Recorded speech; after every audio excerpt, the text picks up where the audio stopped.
Bada boom. My guest today on Passion Harvest is Kedar S. Brown. Kedar is an internationally renowned ceremonialist and cowry shell diviner, a healer, intuitive, and teacher of psychological and spiritual awareness. Kedar has developed a unique approach to emotional and spiritual healing by braiding together his depth of clinical knowledge of experiential psychotherapies with more nature-based indigenous wisdom teachings and ritual healing methods from around the world. Kedar is the founder of Rites of Passage Council, an organization offering nature-based treatment and professional training programs. He blends many creative and expressive forms of depth psychology with indigenous methods of healing.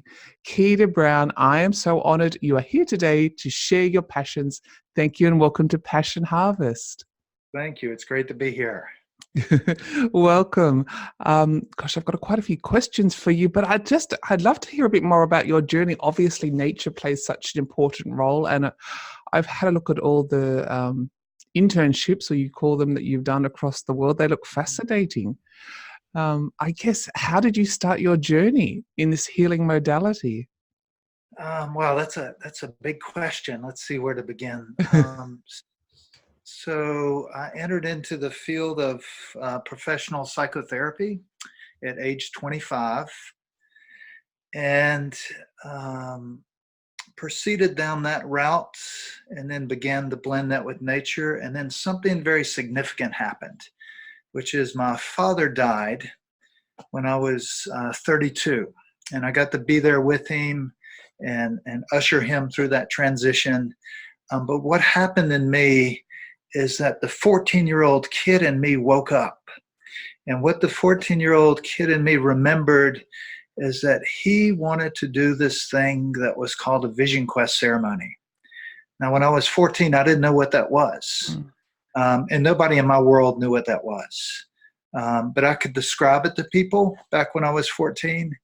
And it took a loose form of spending a lot of time in nature and camping, and it took that form. But when my father passed away, and what I've come to believe now is that when someone we love crosses over, there's a transfer of a blessing that happens in that transition that they send toward the living.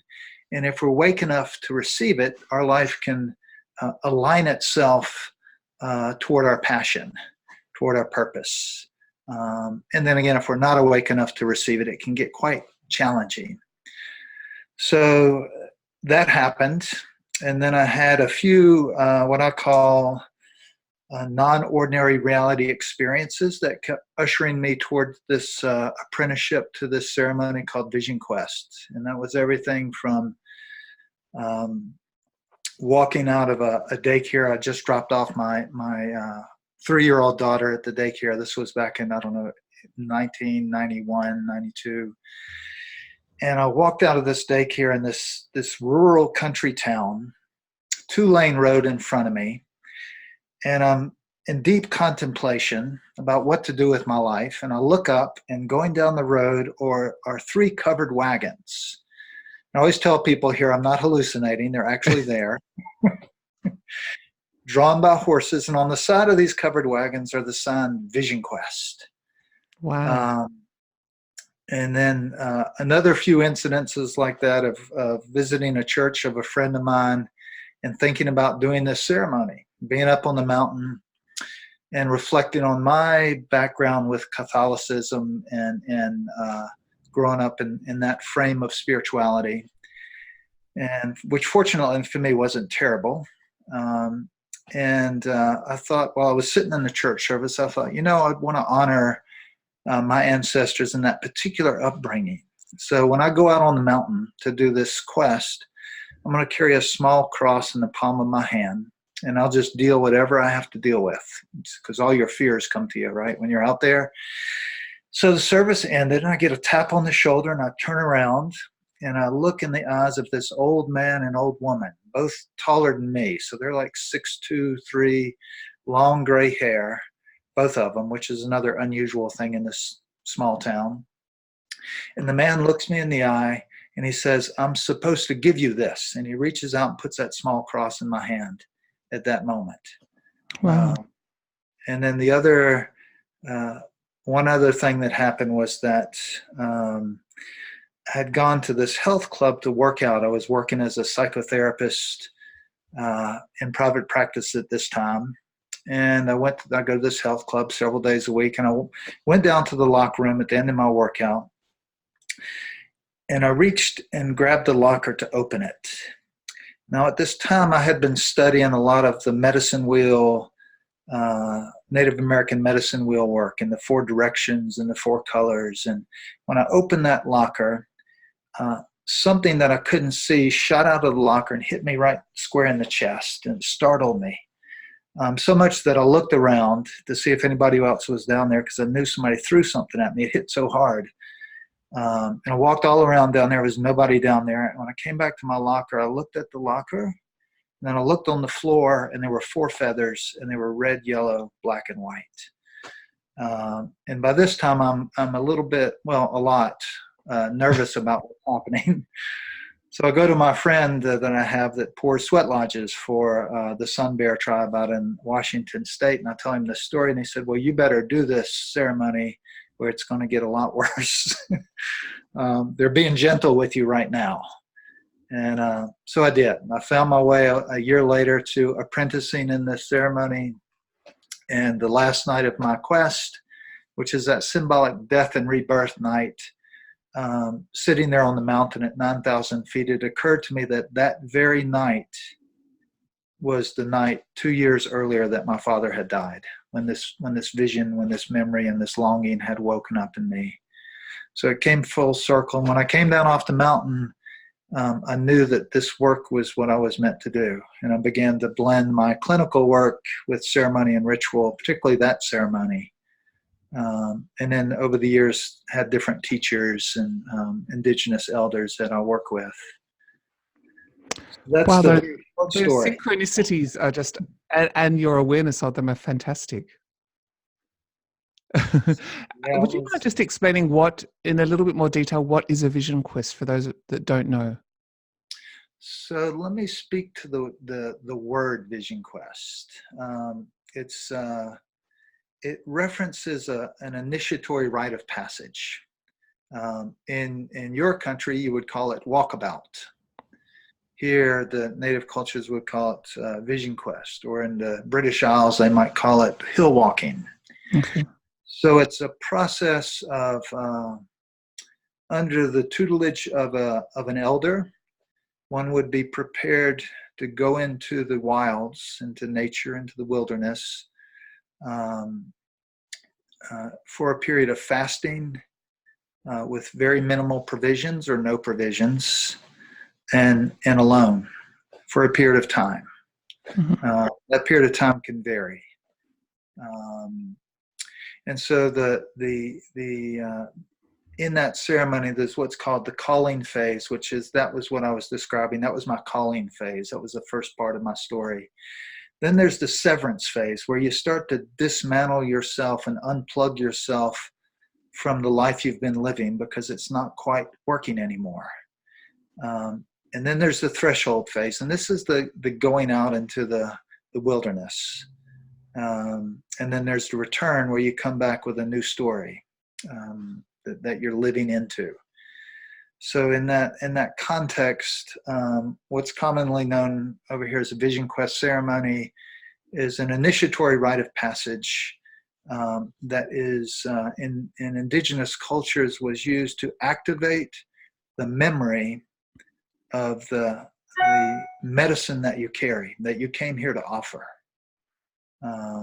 So as indigenous cultures, they would speak of this idea that you would have made agreements with your ancestors before coming here about a gift that you're bringing, a gift that's needed here.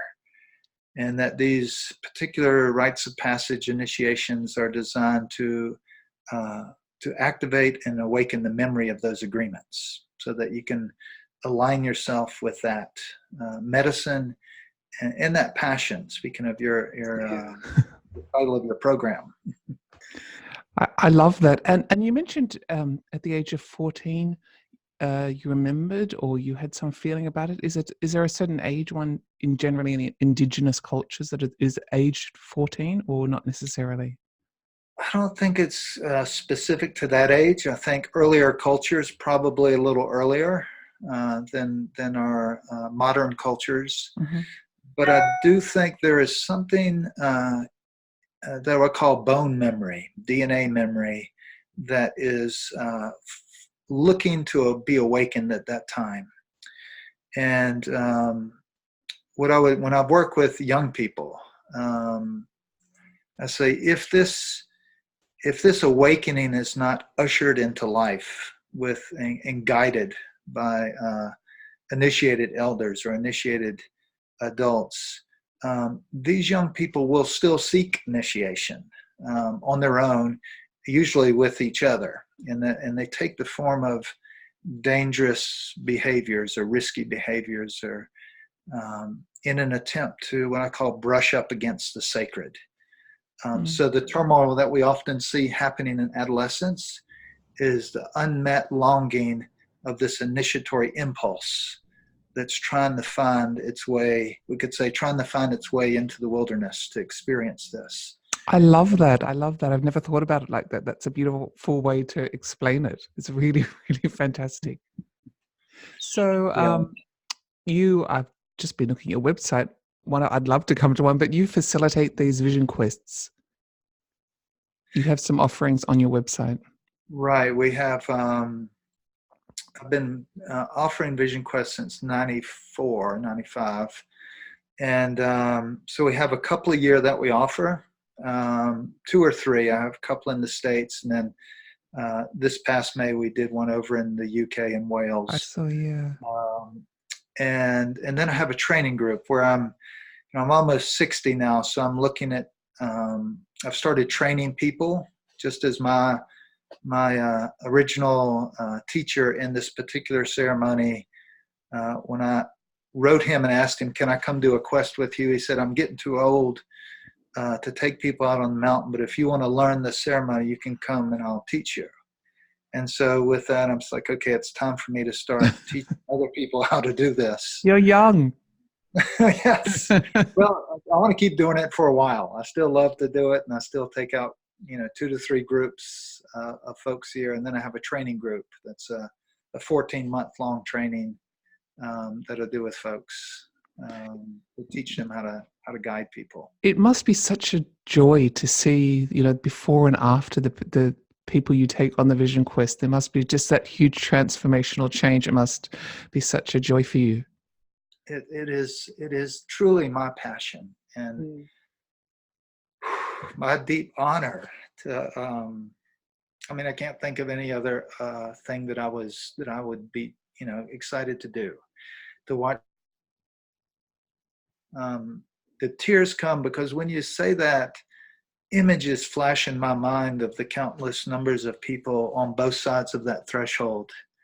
I think of people just arriving at base camp and then hitting the ground in tears. I think of people that will do this silent walk from where we leave the cars and we hike into base camp. And that's why I tell you, remove your watches, your phones, like everything stays here. And we do this really slow walk through nature. And images of people that just start to crack open with the amount of grief that they've been holding. And then on the other end, images of bright and shiny faces, images and things that people are doing. They turn these into songs or things they write or things they do in the world, or renew their marriage. Their family connection gets renewed, and or they take a huge life change. They go back and realize they don't really fit into the life they've been creating all these years. And then the work of bringing their life around to match this blueprint of who they are that they've discovered. That's incredible. So it is an exciting journey. And I can see your passion. I can feel your passion in your voice. It's just fantastic. Yeah, it's and I can't think of anything else I'd rather be doing. And I have two daughters, one almost 30 and one 22, almost 23, and that's also part of my as a parent, part of one's gift to the world is simply their children, and so watching them incorporate and make their own the things their dad does. But at 14 might have seemed quite weird and strange to them, but then as they got older, they realized that even their friends thought I was cool. So Okay, they're starting to appreciate you now. yeah. I just wanted to backtrack. You mentioned when your father passed over, or when a loved one passes over in indigenous culture, they offer you a gift if you're open and willing to receive it. Can you just explain a little bit more about that? Well, it's something that happened to me, and then as not only as a therapist, but as a wilderness ceremonial guide, I began to notice this with other people as well, that when there's a transitioning of a loved one, especially if they die well, this whole concept of living well and dying well, that there's a departure, I call it a transfer of a blessing, that is directed toward the living, toward the ones that are close to them, that wakes up something in them about who they are, who they came here to be, what they came here to do. It's often at those times there's a lot of examining one's life and looking that all of a sudden maybe this is the first time that death has entered their field as a teacher. When they talk about seeing death as your ally, because it teaches us how to live and love fiercely. And so it might have been that when my father died, death entered my field as an ally through his departure, and this re-examining of my life, and I mean, there were other things that happened in that awakening and that calling that I didn't mention, trying to shorten the story. Yeah. The first thing actually was that he came to me in a dream not long after his death, and we were sitting in this library, and he pulls a book off the shelf and hands it to me, and I look at the book and it says Vision Quest. Now, he sold Mack truck for a living. Vision Quest was not in his vocabulary. Wasn't something he would have known about while he was alive. But it woke up that the longing of that 14-year-old.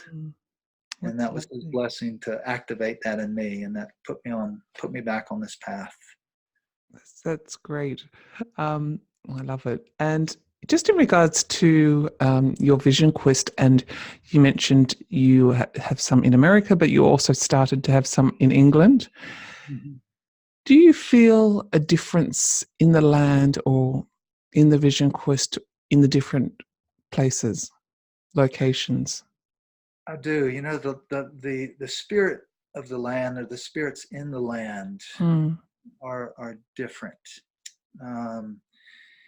What actually brought me to the UK, to Scotland originally, and started doing ceremonial work, was a singer-songwriter that had come to my house from over there and sang some ancient Scottish ballads, and we connected up. And then because ceremony is held together by song, and so we put together something and went to Scotland. And then from there, it wasn't the Vision Quest, but it was grief rituals that began to be asked for. And that because whenever I get asked to go somewhere, my first thought is, what are the spirits of the land asking for?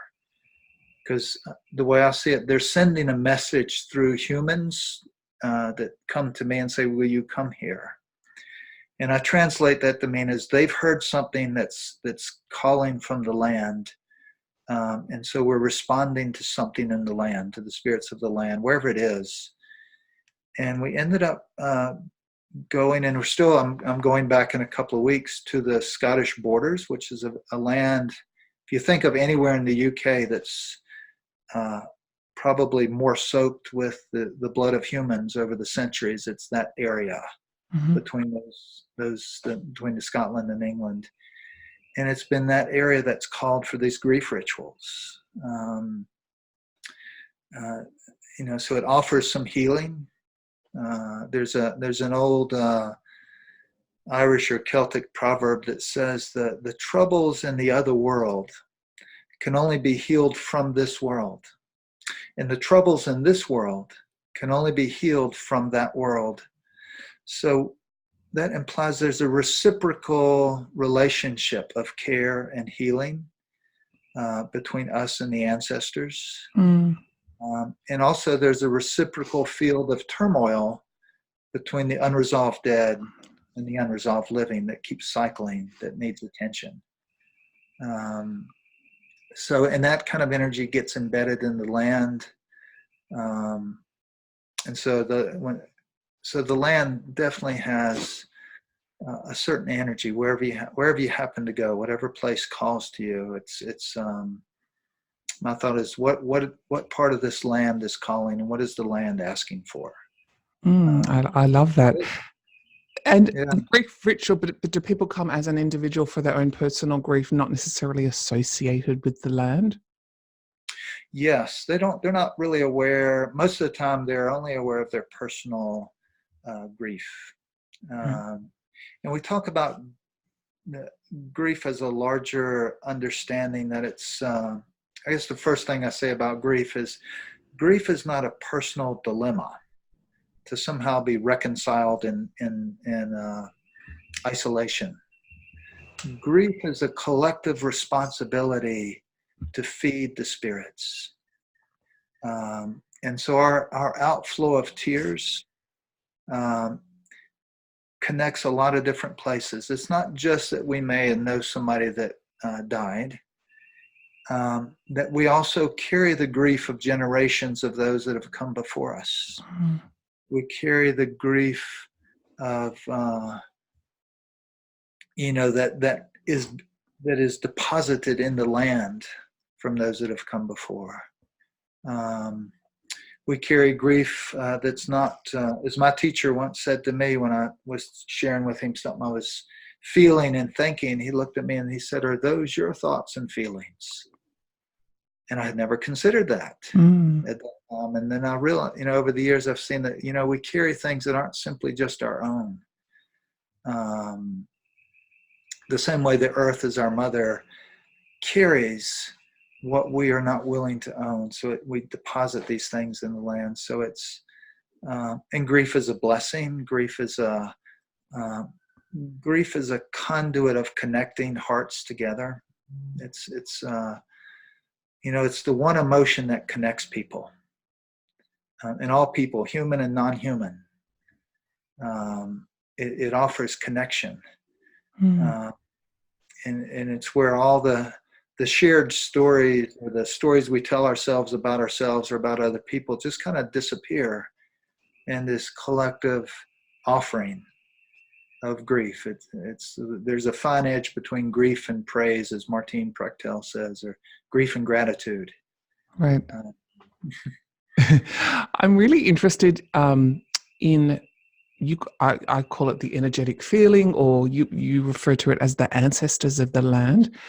Or I guess all different locations around the world have different, to me, I would call them feelings, but you explain it much better, the ancestors of the land.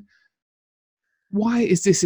Is this because, what, in your opinion, why does each location have different ancestors or feelings? Is it because of what has happened with humans in the past, or not only that? Not only that, I think the original blueprint of we could say our passion, our original blueprint of our essence, at least on this planet, comes from the land that is personally connected to our ancestors. So if you went back behind your lineage and followed those 4 lineage lines, and you went far enough back, at some point the distinguishing between the human ancestor and the spirits of the land begins to merge together, so that our own understanding of ourselves and the cosmology systems that we develop come out of the land. You know, the first songs that were translated by humans were the sounds of wind and birds and nature. And so there's a place where the human ancestor and the spirits of land kind of come together, and it's different. You know, when I came there, and I got to visit there back in 2012. Scotland? Oh, where you are. Oh, okay. It's radio, yeah. Not Sydney, but I went to Perth and then met with a friend of mine who's an outback survivalist there, and we went up into the Northern Territory, up into Broome, and then down into the Northern Territory there. And one of the first things we did once we got out there is he took me to a river, and he said, I want to bring you into what he called a welcome to land ceremony. So we walked down to the river and placed my hands into the water and pulled up some of the soil in the sand. Then I rubbed the oil in my hands into the sand and placed it back in the river. And the understanding now is that now the river knows my name, and I have introduced myself to the river. And so the river will always remember your name when you return. So relationship to land was much more of we could say an animistic approach. There's a livingness to one's relationship with land, and in the beings of land. It was when I say that animism was more of the relational context of understanding, in terms of the river, grandmother river, or grandfather fire, or these things were living beings that we have relationship with.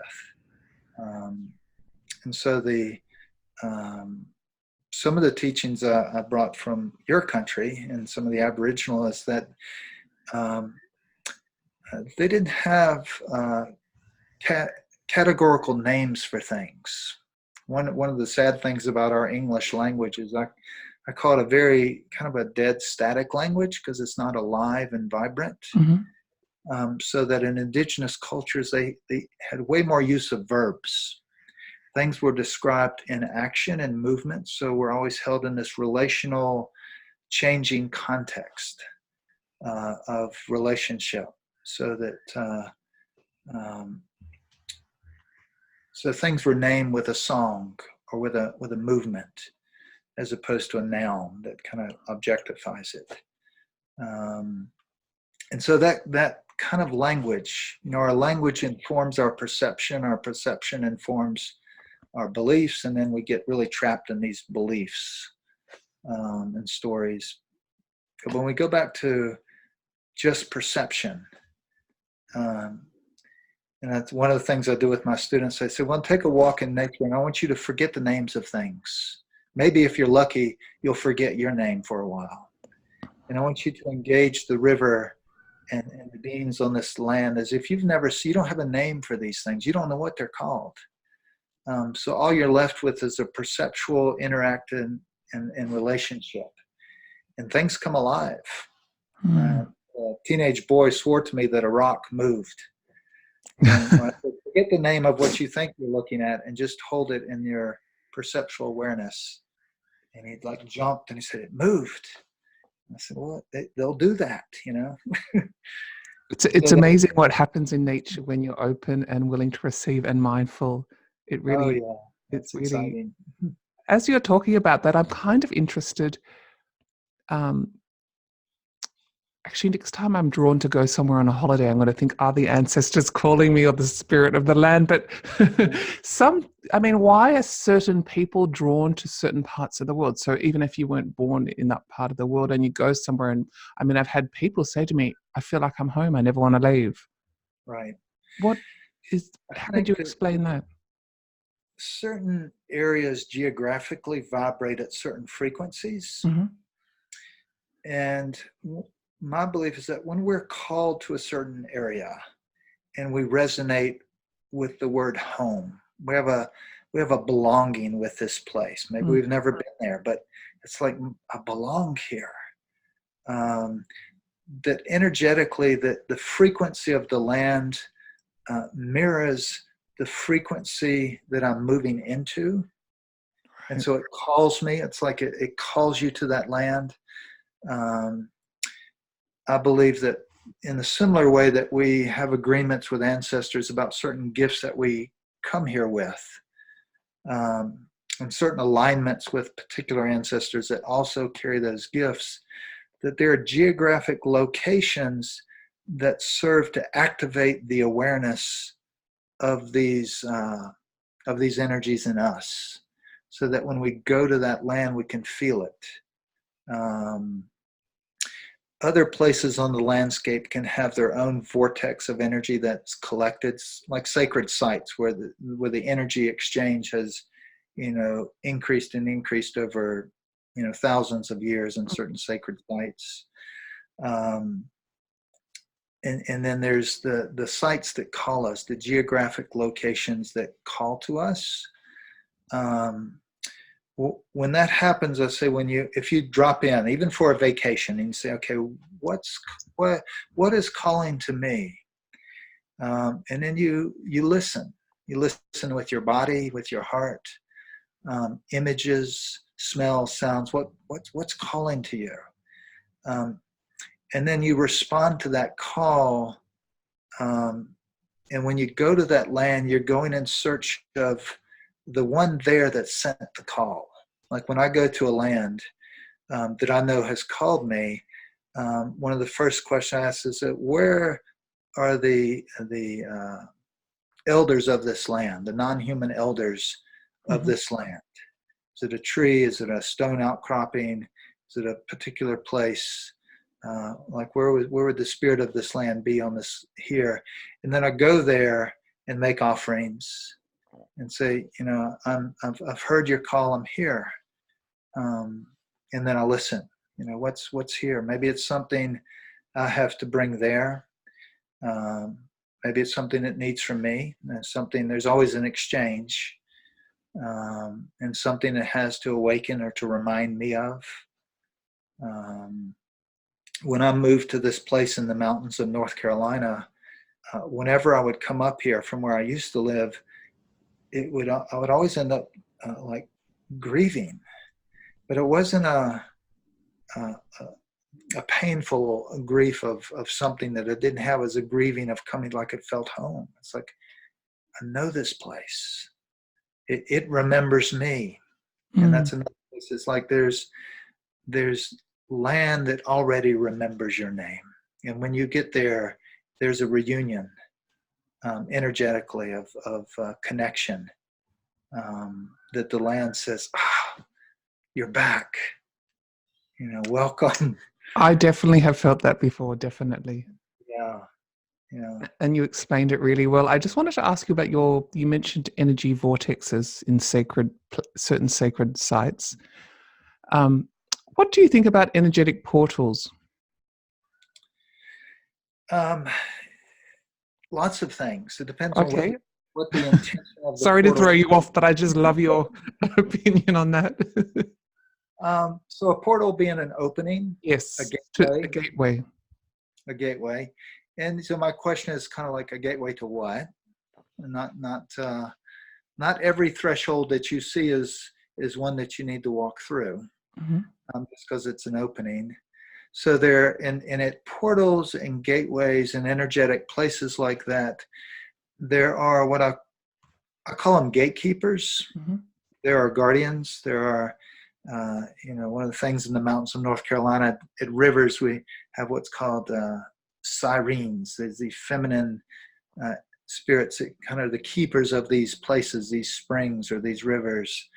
And so you have to be aware that when you go to a place of a portal, there will be gatekeepers that kind of hold the gate. Right. And not everybody will be allowed to pass through. And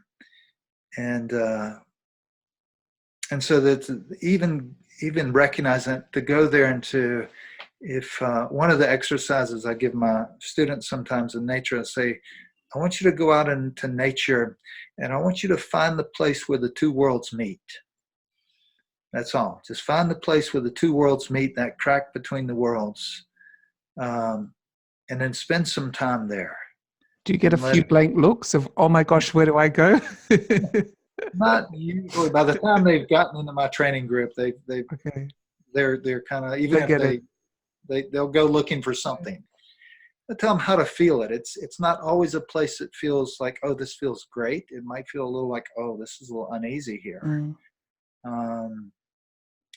It could be a time of day that opens that crack between the worlds, that, that liminal time of sunrise or right before sunrise or right before sunset. There's an opening that can happen in nature.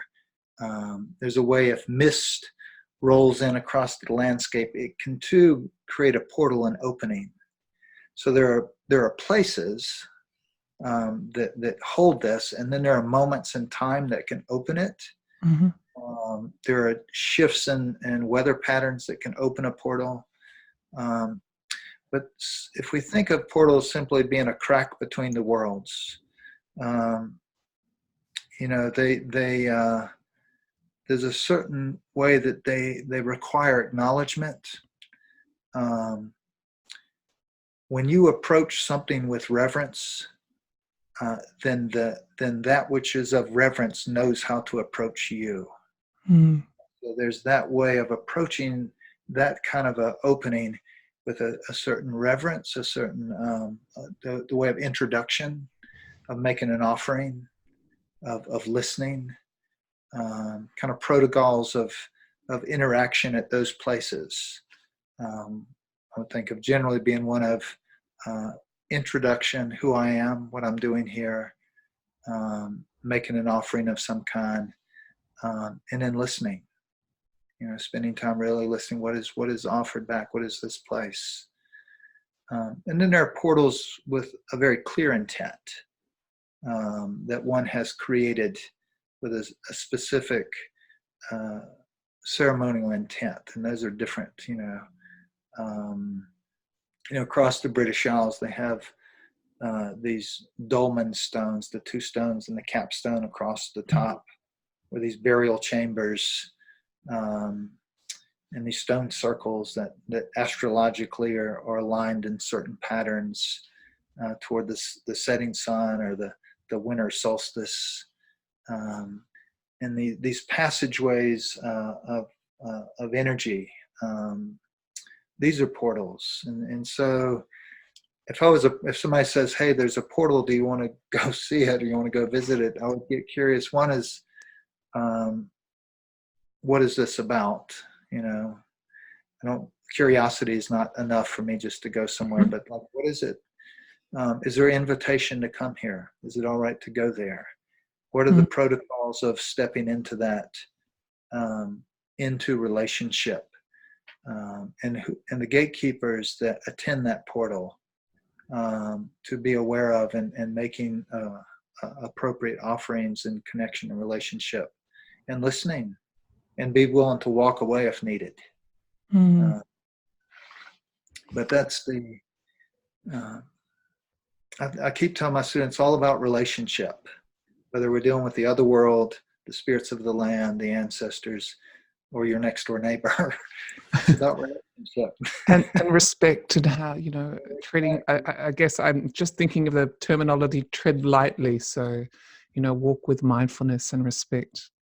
Yeah. And so that, again, that concept, as you approach the sacred with reverence, the sacred approaches you.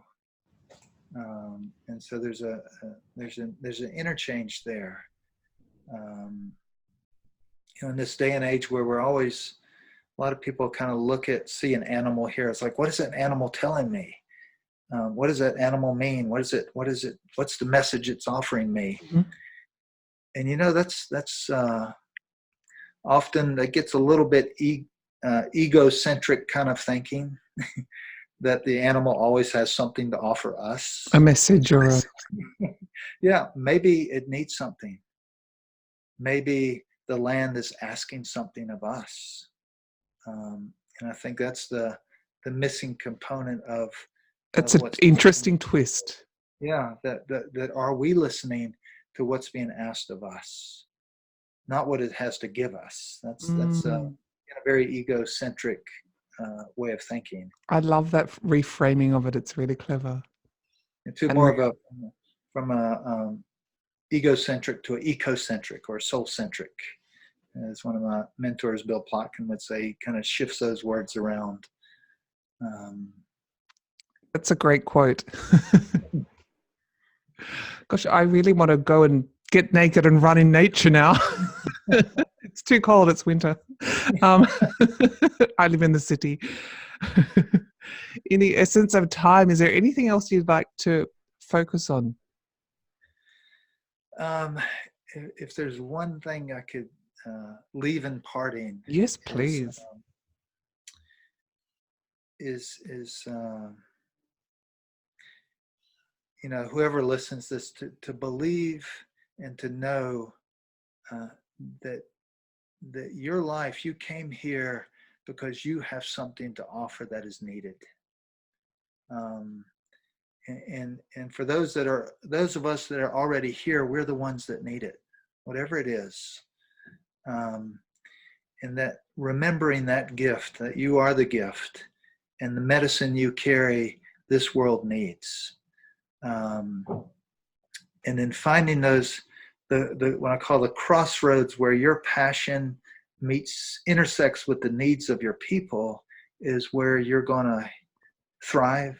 It's where you're going to heal whatever earthly wounds or ancestral wounds that you carry. And it's where you offer healing, that intersection of your passion and the needs of your people. And that would be human and non-human people, that crossroads.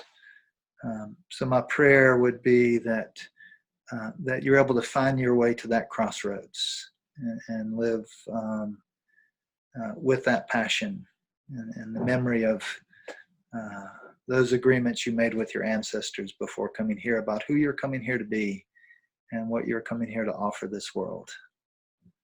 And that was so beautiful.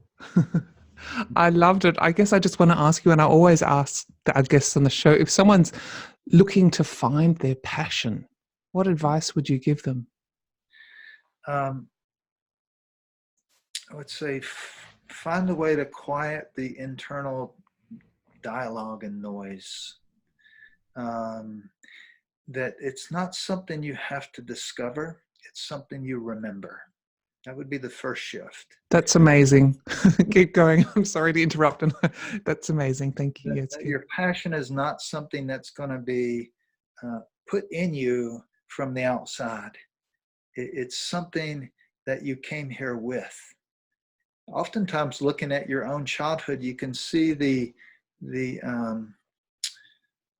unrefined aspects of it in one's play and one's imagination, in what interested one, and then it may have gotten offline in one's life. So first, think of it as not something to be discovered, but something to be remembered, and that the remembering happens when all the voices and inner noises that don't belong to you get quiet, and then this memory rises up, and that's the essence of the walkabout, the essence of the quest, or the hill walking in the British Isles. This going into the natural world and letting all the voices that don't belong to you eventually fade away until it's silent, and then from that place, deeply listening to what rises up, what you remember, what truth that rises up in you, that's your truth. Thank you so much. That was really beautifully said. You've given me so much food for thought and really reframed, maybe potentially you're helping me remember, but really reframed for me anyway, just how to think about nature and world and life. Yeah, the thing you are looking for is also looking for you. Yeah. And that's important to remember. It's not just a one-way thing. And that one day you meet at that crossroads. Beautiful. Thank you so much for being on Passion Harvest and speaking so eloquently and, really clearly and beautifully. Thank you for the invitation. It's been a pleasure. Bye. Right. I'll see you down the road, maybe. Okay. Thank you. Go well. Thanks, Kedar.